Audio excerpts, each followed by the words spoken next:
Okay, let's dive right into this because, well, just look at that number. 10 billion.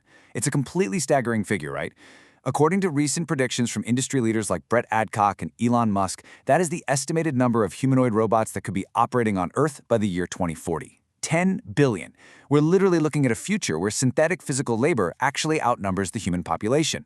And the really fascinating thing here, this is just one piece of a much, much larger puzzle that we're going to examine today. So welcome to this explainer.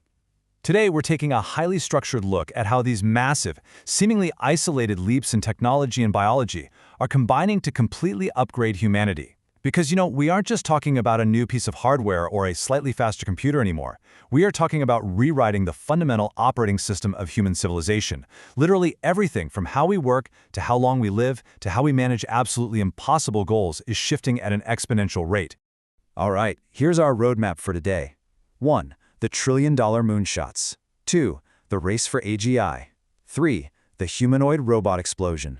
4. Navigating the labor shift. 5. Longevity escape velocity. And finally, number 6, the 2028 AI experience. Let's kick things off with Section 1, the trillion-dollar moonshots, governing the impossible. Now, what's really interesting about this slide is this totally unprecedented form of corporate governance. We're looking at Elon Musk's compensation package at SpaceX. It is a massive, all-or-nothing payout worth roughly $500 billion. But here's the catch. It only triggers if he achieves these truly monumental goals. We're talking about establishing a colony of 1 million people on Mars or deploying 100 terawatts of space compute. This brilliantly illustrates a huge shift away from those traditional corporate boards that just chase incremental quarterly profits. Instead, we're moving toward a model designed purely to incentivize these founder-led civilizational moonshots. But governing the future isn't exactly smooth sailing, is it? Just look at the high-profile lawsuit between Elon Musk and Sam Altman over OpenAI. Fundamentally, what we're looking at here is a massive clash of organizational structures. On the left side, you have the original non-profit structure. Now, this was built on a very idealistic goal to counterbalance tech monopolies, but it's fundamentally limited in its ability to access capital. Then on the right, you have the public benefit corporation, or the for-profit model. And the objective reality reported by industry insiders is that catching the AGI car requires massive, completely unprecedented amounts of capital for compute and talent. So we're essentially watching structural friction play out in real time, right as founders realize that achieving a massive moonshot might actually require a capitalist engine to fund the whole shebang. Which brings us nicely to Section 2, the race for AGI, intelligence on demand. So there is this intense debate happening right now about how far away artificial general intelligence actually is. Take this crucial perspective from Dimitris Hassabis, the CEO of Google DeepMind. He suggests that achieving AGI might not even require a brand new, undiscovered scientific breakthrough. A lot of experts are now arguing that the conceptual seeds for general intelligence were already planted back in 2020 with the dawn of large language models. The thinking goes that by successfully compressing massive amounts of human knowledge into a foundation model, the core architecture might already be right there. It might just require incremental improvements and scaling to finally reach a general level of intelligence. However, we have to look at the other side because there are very strong scientific counterarguments here. Neuroscientists and creative professionals argue that current AI is fundamentally a convergent thinking engine. Now, in practice, what this means is that while AI is undeniably incredible at summarizing existing knowledge, it struggles with true divergence. It often misses really obvious logical connections, or it fails to independently generate entirely novel scientific theories. So the whole debate basically hinges on whether scaling up our current models will magically fix these blind spots, or if a completely new approach is still going to be required. Let's transition to the physical world for Section 3, the humanoid robot explosion, scaling synthetic labor.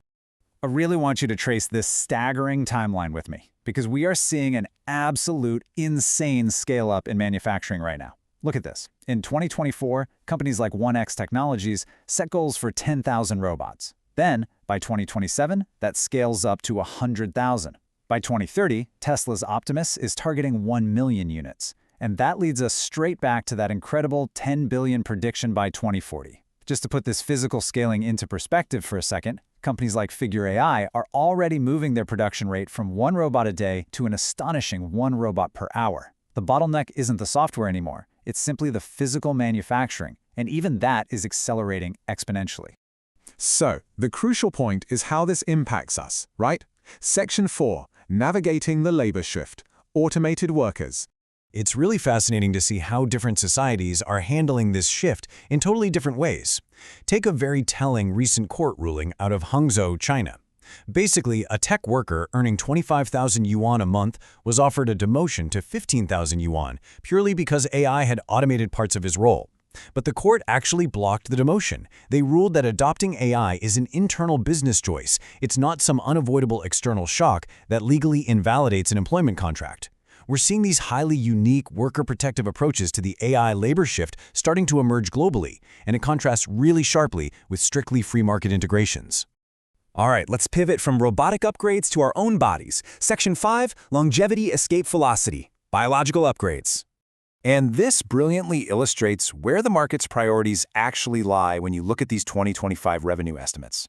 The first bar here represents GLP-1 health span drugs, things like Ozempic and Mounjaro. They're projected to out-earn the combined revenues of major AI labs like OpenAI and Anthropic by a factor of 2.4. This really grounds all of our abstract tech talk in pure economic reality.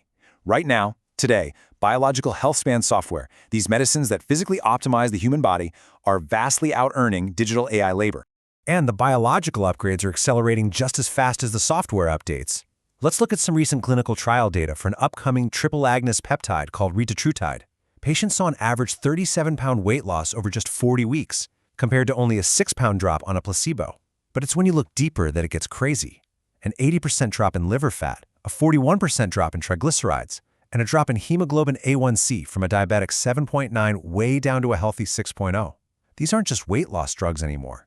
Experts are really starting to view them as biological patches that are fundamentally reprogramming our internal operating systems, actively pushing humanity closer and closer toward longevity escape velocity. Let's move to our final segment and see how all of this builds together. Section 6, the 2028 AI Experience, Ambient AI.